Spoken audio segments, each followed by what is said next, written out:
Hi everybody, this is Jack Emmert, lead designer of Conan Rise of Monsters, and I'm here to talk a little bit about the two factions that we're introducing in the Kickstarter.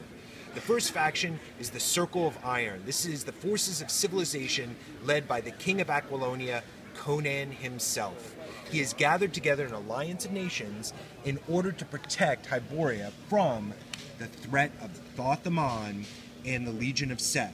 Thoth's goal is to assemble the pages of the books of Skelos and be able to summon the demon god Set back into the world so that he can rule over it.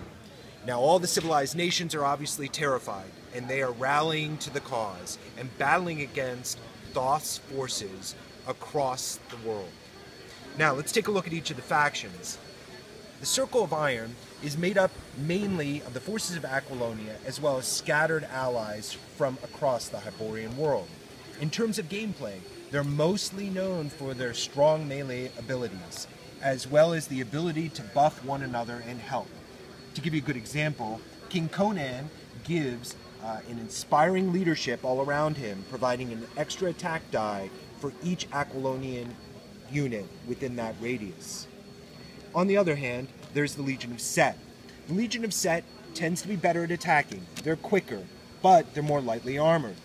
This means that a lot of what they do is about maneuvering and attempting to trap the somewhat slower but heavier armed forces of the Circle of Iron.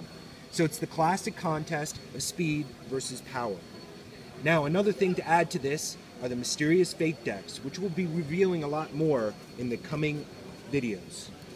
In terms of fate decks, there are unique cards in each pack. You'll find that the Legion of Set cards are about taking things away, about tricking, about providing debuffs, taking away die rolls, forcing rerolls. Whereas on the other hand, the Circle of Iron is all about adding dice, adding defense, buffing different characters, providing positives. So that's a brief overview on each of the factions. I should note there's a third faction, that's the Mercenaries. They're willing to work for either side. And don't worry fans, we've got plenty more factions on the way. Make sure you back us and tell your friends. Thanks.